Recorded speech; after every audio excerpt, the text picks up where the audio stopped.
Nous discutons aujourd'hui de l'hydrostatique. C'est l'étude des fluides incompressibles à l'équilibre. Et on va voir essentiellement les lois de l'hydrostatique. On commence par considérer un cylindre imaginaire horizontal de très petite section. Ce cylindre est soumis de part et d'autre aux forces de pression Fp1 et Fp2. Pour rester immobile, les forces Fp1 et Fp2 sont égales. Sinon, le cylindre va se mettre en mouvement. La force de pression, c'est égal à la pression fois la section. Si en plus on a les mêmes sections de part et d'autre. Donc, en conclusion, on aura la pression P1 égale à la pression P2. D'où l'énoncé de la première loi de l'hydrostatique, qui dit que la pression exercée par un fluide au repos sur la paroi du récipient qui le contient est la même en tout point d'une même surface horizontale. Sur le plan horizontal, la pression est uniforme, elle est la même. Maintenant, on va considérer le même cylindre, mais dans la position verticale, avec les sections supérieures et inférieures, B et A. Ce cylindre, il est soumis aux forces de pression, Fp1 et Fp2, et en plus des forces de pression, ce cylindre, il est soumis aux forces de poids. La résultante des forces verticales, elle est nulle à l'équilibre. Donc les forces qu'on a, on a le poids du fluide et la force et les forces de pression sur les deux sections A et B. On aura donc PA moins PB multiplié par la section égale au poids du fluide entre les deux sections A et B. D'où l'énoncé de la deuxième loi de l'hydrostatique. La différence de pression entre deux niveaux d'un même fluide est égale au poids d'un cylindre vertical de section unitaire de fluide.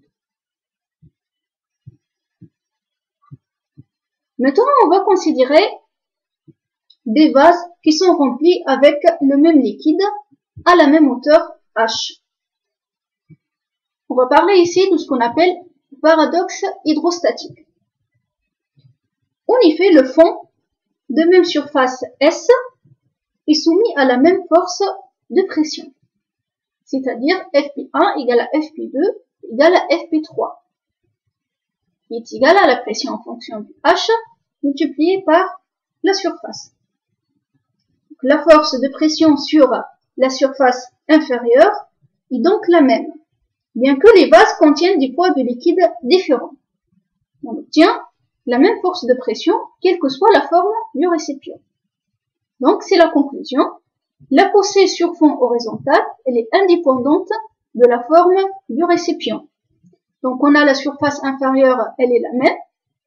Et les vases sont remplis avec le même liquide et à la même hauteur H, quelle que soit la forme du récipient, on va avoir la même force de pression.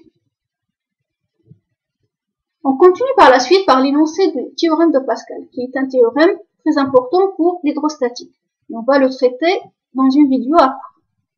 Le théorème de Pascal, il dit que dans un liquide incompressible en équilibre, toute variation locale de pression se transmet intégralement en tout point du reste du liquide. Donc on garde ce théorème, on va le traiter après dans une autre vidéo. Maintenant, après l'énoncé de ces différents théorèmes, on va passer à autre chose. On va passer au gradient de pression qui intervient directement dans la loi de l'hydrostatique. On rappelle que la pression est une grandeur qui dépend des trois coordonnées de l'espace, x, y et z. Donc, ce qu'on appelle gradient de pression, c'est un vecteur qui caractérise les variations de pression dans chacune des trois directions de l'espace.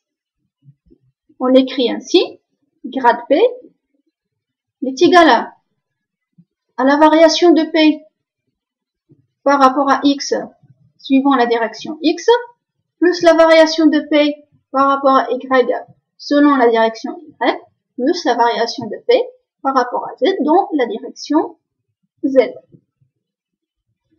Donc ici sont les trois coordonnées du vecteur gradient, dp sur dx, dp sur dy et dp sur dz par rapport à dz. Dans le champ de pesanteur et pour un fluide en équilibre, on a les deux premières composantes du vecteur qui sont nulles, la dérivée de P par rapport à X et la dérivée de P par rapport à Y, et on a uniquement par projection sur Z, d de P sur Z est égal à moins ρ G. Le moins il vient du sens du vecteur Z.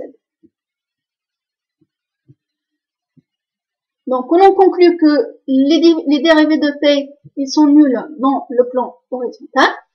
Dans le plan OX, Y, on a la même pression partout. Maintenant, on va passer plutôt, on va oublier cette dérivée partielle. On va plutôt passer à une dérivée totale. On écrit d de P sur dz égale à moins ρ G. On en finit par la loi de l'électrostatique sous forme différentielle qui dit que dp égale à moins ρ G fois dz. On va considérer un exemple. Dans le cas particulier d'un fluide incompressible tel que les liquides et en présence de champs de pesanteur uniformes, on a P à l'altitude ZB moins la pression à l'altitude ZA égale à moins ρ G ZB moins ZA. On va expliquer comment on obtient cette relation. On considère un récipient rempli d'un liquide et deux points à l'intérieur, A et B, avec A à l'altitude ZA et B à l'altitude ZB. Donc, pour cette configuration, on a la loi de l'hydrostatique qui s'applique.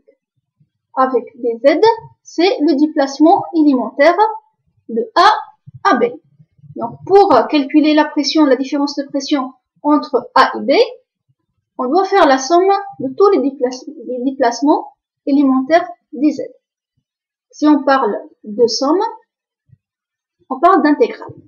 Et donc, on va faire l'intégrale de dp entre PA et PB qui est égale à l'intégrale entre ZA et ZB de moins ρ G dz. Dans le cas d'un fluide incompressible, on a ρ constant, G également il est constant. Et on obtient la dérivée entre PA et PB de dp égale à moins ρ G, l'intégrale plutôt entre PA et PB de dp égale à moins ρ G, l'intégrale entre ZA et ZB de dz. Et on obtient PB moins PA égale à moins ρ G ZB moins Z. Et c'est la formule qu'on a démontrée pour calculer la différence de pression entre deux points avec deux altitudes différentes, ZA et ZB. Donc on va continuer par la suite par la démonstration simplifiée de la loi de l'hydrostatique.